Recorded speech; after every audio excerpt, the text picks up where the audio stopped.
What started as a quiet courtroom loss turned into a public reckoning. Karoline Leavitt took on a powerful judge and made the entire system take a hard look in the mirror. It started with a single sentence that sent ripples across New Hampshire's conservative base. Case dismissed. Lack of standing.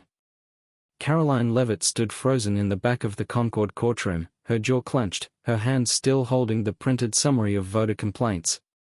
She had spent weeks helping gather affidavits from local poll watchers and election officials who noticed strange inconsistencies during the last cycle. She believed in the system. She believed there was a legal path to ensure fairness.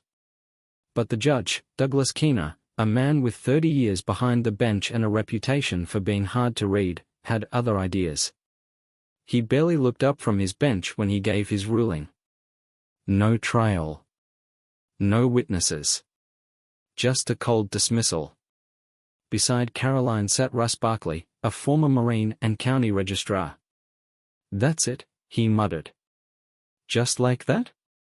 Karoline didn't answer. Her mind was racing too fast for words.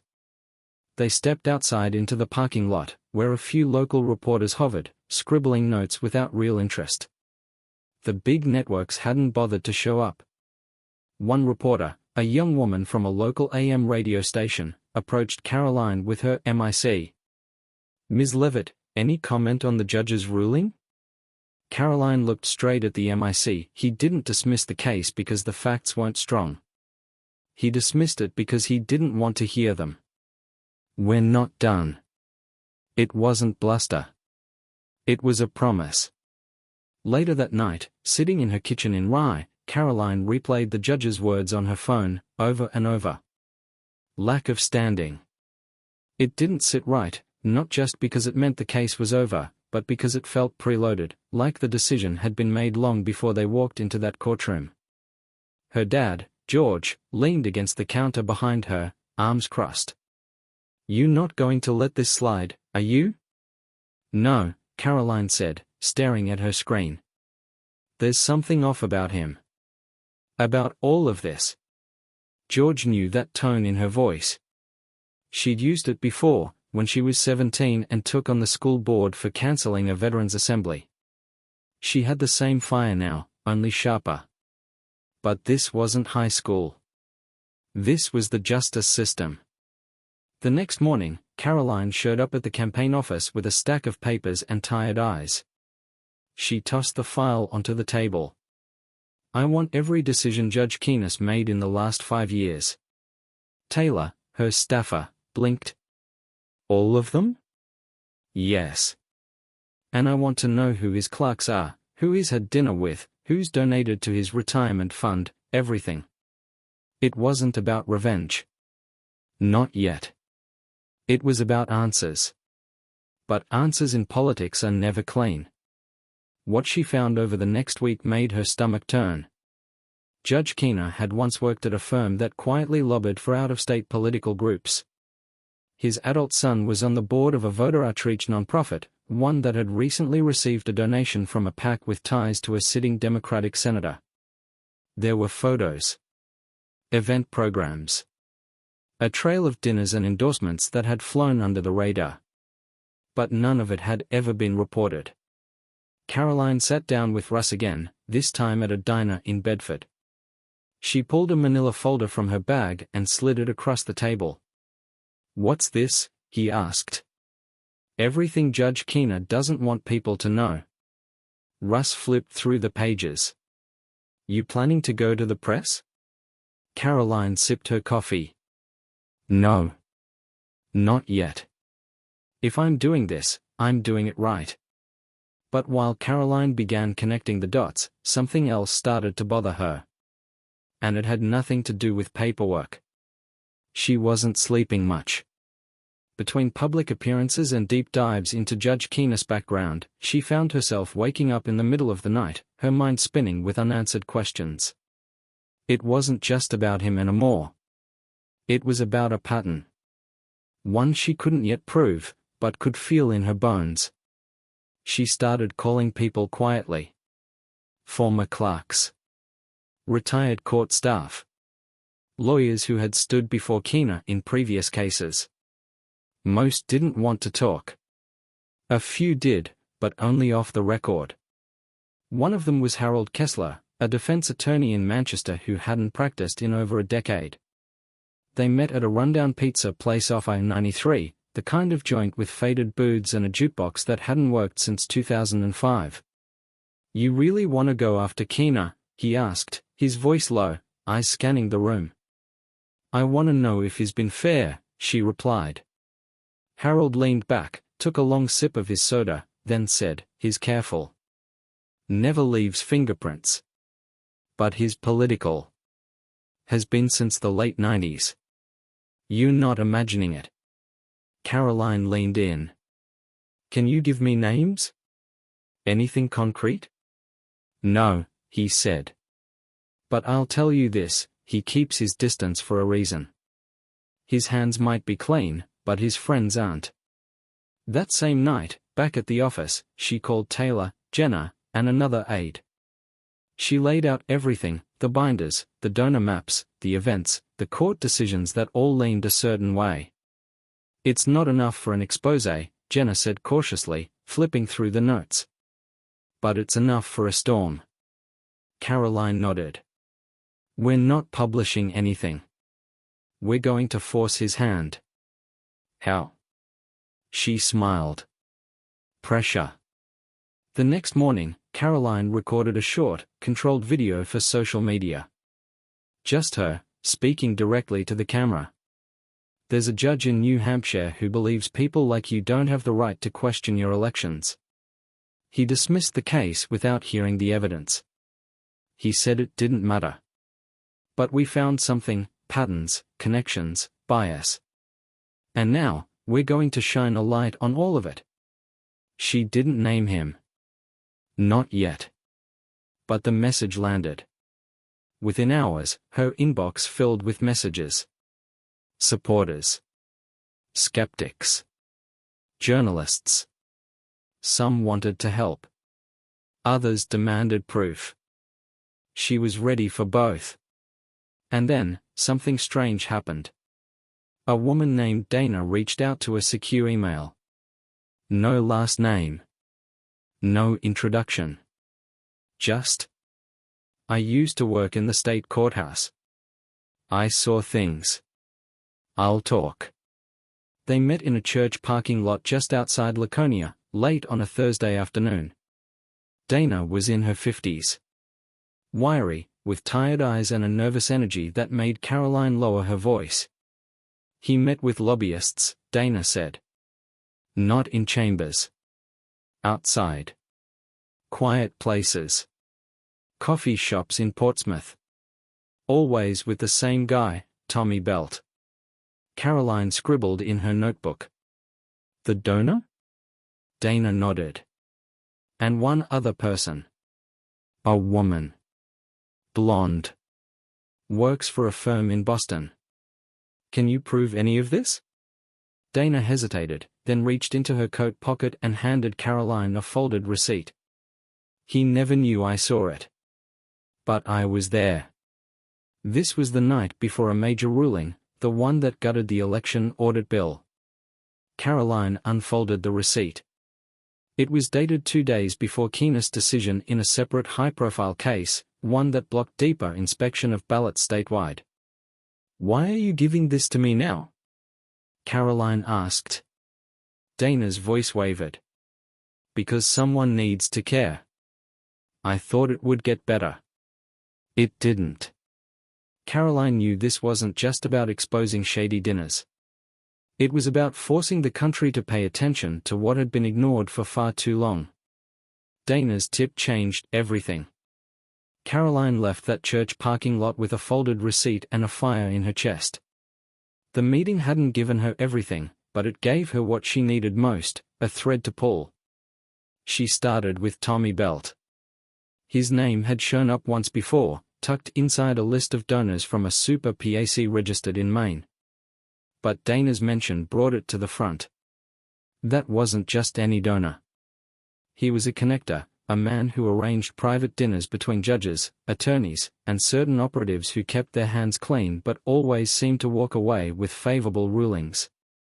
Karoline's first call was to Anthony Becker, a former state senator who'd been run out of politics for blowing the whistle on campaign finance violations. He lived in a small town near Nashua now, mostly staying off the grid. "I know who Tommy is," Anthony said. "But you won't find him in headlines. He works in shadows. He throws big checks at low-profile names and expects loyalty." "Quiet loyalty?" Karoline pressed. "Of course," Anthony said. "You don't have lunch with Tommy by accident. If Keena met him, it's because they were both in on something. It still wasn't proof, not yet. But it was a pattern that wouldn't go away." She kept digging. Her office walls slowly turned into a web of timelines, events, connections, and faces. Lines of red yarn tied names together across corkboards. It looked paranoid to anyone walking in, but to her team, it made perfect sense.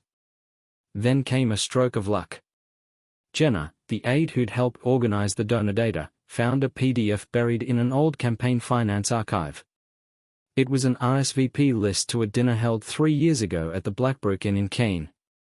Listed attendees: Tommy Belt, a Boston-based election consultant named Madeline Rowan, and Judge Douglas Keena.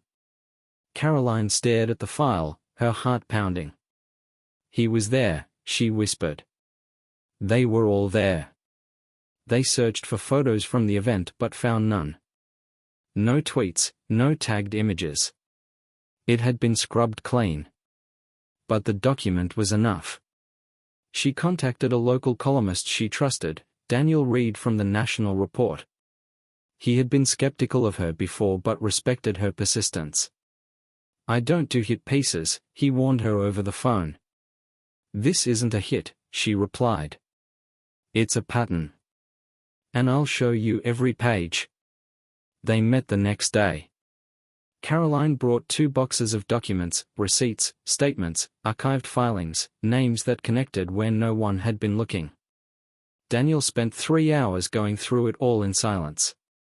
Then he looked up and said, "You've got smoke. If we can find fire, we've got something real." He agreed to run a story, but carefully. No accusations, just facts laid out with dates and details. The article dropped that Sunday. Questions mount around judicial conduct in election integrity case. It didn't accuse Judge Keena outright, but it asked why a sitting judge would dine privately with political consultants shortly before ruling on issues directly tied to their agendas. The story took off like a spark in dry grass. Talk radio picked it up. Local anchors began inviting Karoline for interviews. Social media lit up. Some attacked her. Others defended her. But nobody was ignoring her anymore. And that's when the courthouse itself began to react. An anonymous clerk leaked an internal email. Judge Keena had cancelled court for the next 3 days. Karoline sat alone in her car after hearing the news, staring at the dashboard, her mind loud with possibility. She whispered, "He's hiding." But just as Karoline prepared to take the next step, something unexpected happened. Someone from Judge Keena's circle reached out. The message came through a burner email. No signature. Just a sentence. "I can't defend him anymore. You were right." Attached was a single photo. Karoline opened the file slowly, her breath catching as the image loaded. It was grainy, clearly snapped in secret, but unmistakable. Judge Keena. Seated at a private table in a quiet corner of a seafood restaurant in Portsmouth. Across from Tommy Belt and Madeline Rowan. A server approached with wine. All 3 looked relaxed. Comfortable. The timestamp on the photo was just 6 days before Keena dismissed the election integrity case. This was no coincidence. Karoline forwarded it to Daniel Reed with a simple subject line, "Here's the fire." Within 24 hours, the National Report published a follow-up. Private dinner between judge and political donors raises questions of judicial bias. The photo was front and center. The reaction was instant. Local radio callers flooded the lines. TV anchors brought in legal analysts. People who had never paid attention to courtrooms were suddenly debating judicial ethics in line at the grocery store. Keena's team released a weak statement. He claimed the dinner was a chance encounter and that no case-related discussion occurred. But no one was buying it. Voters weren't stupid. They knew when they were being played. That same day, Karoline's office received over 500 emails. Some were from citizens sharing their own complaints about Keena. But a few were different. One came from a former legislative aide who had worked under a Democratic state rep. He helped get Keena reappointed 3 years ago. Said he was a reliable. That word always stuck with me. Another came from a woman who had filed a civil complaint against a local official tied to campaign fraud. Her case had been thrown out by, of course, Keena. Karoline read each one carefully. Some weren't usable. Some were hearsay. But the broader picture was undeniable. There was a climate. A culture. One where certain people operated with quiet permission. And Keena, whether by design or convenience, had been part of it. That Friday, Karoline called a press conference. She stood in front of a courthouse. Not the state one, but the old county courthouse in Goffstown. Symbolic. Deliberate.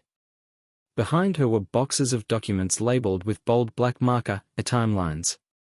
Connections. Emails. Donors.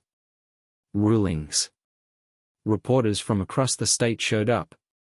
She didn't yell. She didn't accuse. She walked them through each piece. One ruling, maybe that's coincidence, she said, holding up a folder. 2, you ask questions. But when it becomes a pattern? When you trace decisions to meetings, meetings to donations, and donations to direct benefits, then it's not coincidence. It's corruption. With a polite face. She paused. Let the silence hang. I don't care who you vote for. This isn't about party. This is about trust. And when our courts lose that, everything else starts to fall. It wasn't just the words. It was the clarity behind them. She wasn't grandstanding. She was building a case, piece by piece, in public view.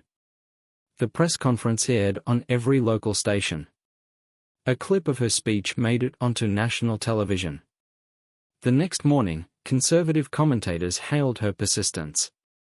Independent outlets praised her for refusing to make it personal. But Keena's camp didn't stay quiet for long.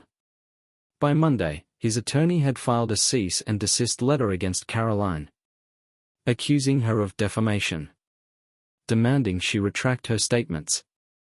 The document dripped with threats, but no actual denials. Karoline's legal advisor read it and laughed. Classic bluff, he said. He's trying to scare you. But if this goes public? We might finally force an ethics probe. That same afternoon, Karoline stood in her office, windows open, the folder of evidence laid out on the desk. Taylor walked in holding a printed email. You're not going to believe this. It was from the Judicial Conduct Committee. They were opening a preliminary inquiry into Judge Keena's conduct. But as the story broke wide open, Karoline realized this wasn't just about holding one man accountable. It was about what came next and whether the system had the courage to fix itself. Keena didn't show up to court for the next 8 days. His docket was quietly reassigned.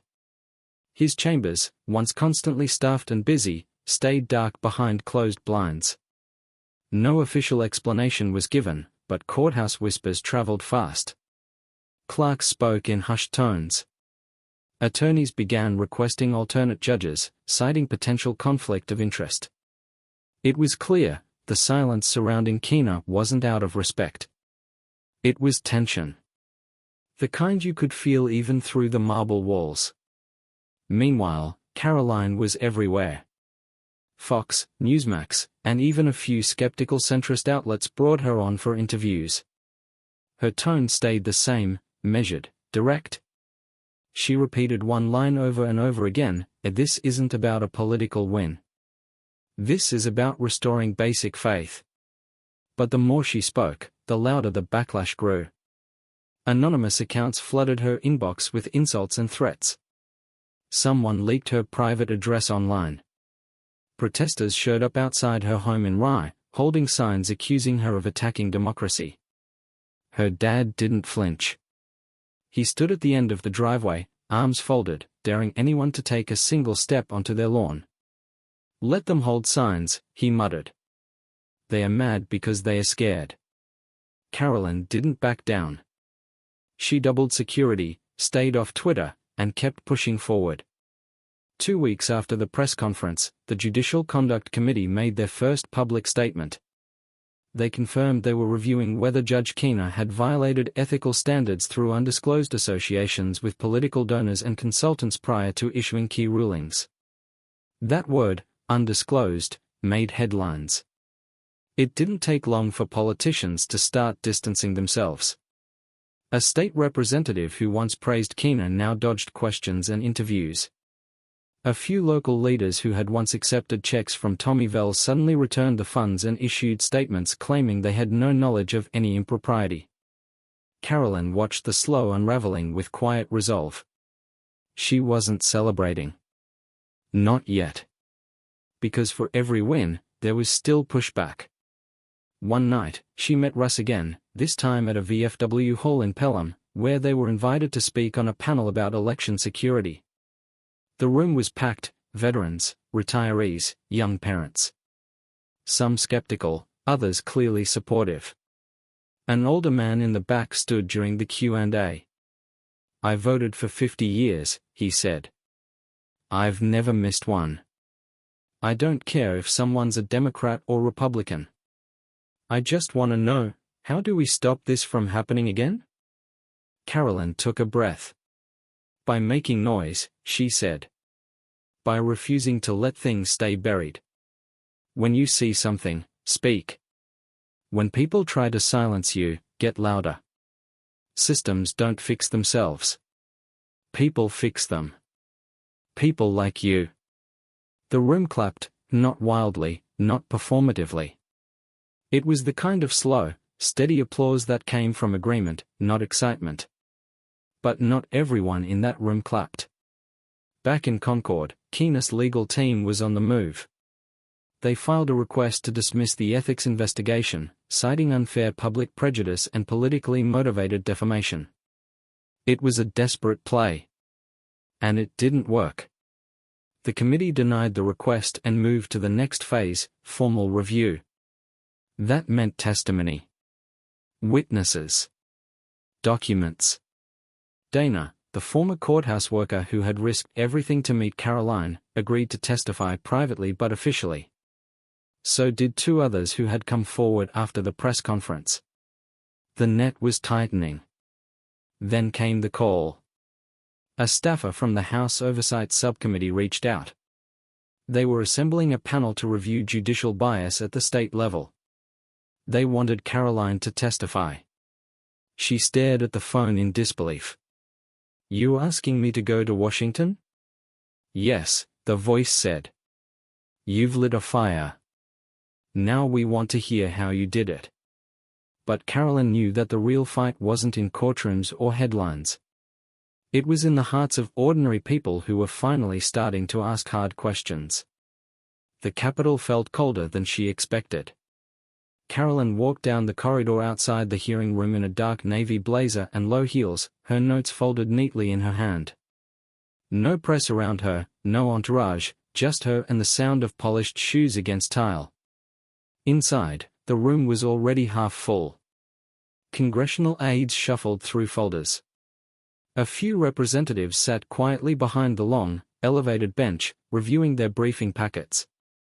The chair of the subcommittee, Congressman Roland Mays from Texas, looked up and gave a slight nod as Karoline took her seat at the witness table. No cameras. Just audio recordings. The public transcript would be released later. The goal wasn't drama, it was clarity. Karoline adjusted the microphone and waited for the prompt. "Miss Leavitt," Mays said. "Please begin with your statement." She opened with one line. "I didn't come here to talk about a man. I came to talk about a system." It wasn't rehearsed. It was just real. She laid out the timeline. The dinner. The connections. The quiet donor circles. The cases that quietly vanished before ever reaching scrutiny. She didn't shout. She didn't posture. She told the story like it was, because it was. Then she paused. "I know people who think this is just politics. That we're playing team sports. But if we can't trust our judges, we can't trust anything. Not elections. Not laws. Not fairness. And that trust doesn't get destroyed all at once. It erodes, piece by piece, every time someone powerful gets away with something because no one asked the right questions." A representative from Morgan leaned forward. "Are you suggesting that Judge Keener accepted bribes?" "No," Karoline said. "I'm saying that favors don't always come in envelopes. Sometimes they look like dinners. Or jobs for family members. Or a quiet call before a ruling. And if we keep pretending that's not influence, then we've already lost." Her voice didn't waver once. The hearing lasted 2 hours. There were questions, some friendly, some probing, but Karoline stayed grounded. When it was over, she gathered her papers and quietly walked out. No applause. No flashbulbs. Just a long hallway and a woman who had told the truth, even when it cost her. 2 days later, the Judicial Conduct Committee released its findings. Judge Keener had violated multiple standards of conduct.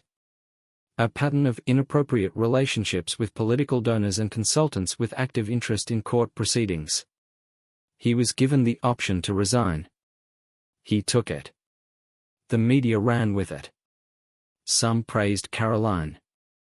Others mocked her, accused her of being power-hungry. But the facts stood on their own. In Concord, the headlines faded. Within a week, people moved on. But something had shifted. Quietly. Permanently. Karoline didn't return to the courtroom. She didn't need to. Instead, she went back to Rye. Back to her kitchen table, where it had all started. She opened her laptop and started drafting new legislation. One that would require all judges in the state to disclose meetings with lobbyists and political consultants. No exceptions. She called it the Transparent Bench Act. At a town hall in Dover a few weeks later, she stood in front of a crowd and said, "You don't change the world all at once. You change it one truth at a time." An older woman stood up and asked, "Do you think it made a difference?" Karoline smiled. "I know it did. Because next time someone tries to make a decision in the dark, they'll think twice." What began with a dismissal ended with accountability. Not just for one judge, but for every citizen who forgot their voice mattered. If you believe in truth, if you believe in fairness, real fairness, then speak up. Because staying silent doesn't keep the peace. It keeps the problem.